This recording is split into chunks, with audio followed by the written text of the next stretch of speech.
এই বিয়েটা করে নিব ওরেই, তাও আর হইলো না। আপনাদের জন্য আমি না পারলাম বিয়ে করতে, না পারবো এখন দেশে আসতে, না কিছু করতে পারবো। এখন আমার লাইফে তো আর কিছু নাই, আমার লাইফটা একদমই শেষ হয়ে গেছে।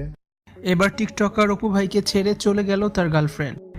লাইভে এসে কেঁদে কেঁদে অপু ভাই নিজেই জানালেন তাদের ব্রেকআপ হয়ে গেছে, তাকে ছেড়ে চলে গেছে তার গার্লফ্রেন্ড। মানুষজন অপু ভাইকে গালাগালি করে, এ কারণেই অপু ভাইকে ছেড়ে দিয়েছেন তার গার্লফ্রেন্ড। অপু ভাই ভেবেছিল সে তার গার্লফ্রেন্ডকেই বিয়ে করবে, তার হলো না। এখন টাকা নেই, দুবাইতে থাকতে পারছেন না তিনি, আবার দেশেও আসার মতো এখন কোনো পরিস্থিতি নেই।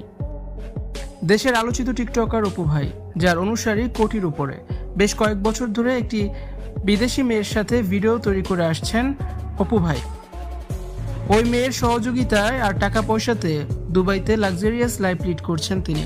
দুজনের প্রেমের সম্পর্ক অল্প সময়ে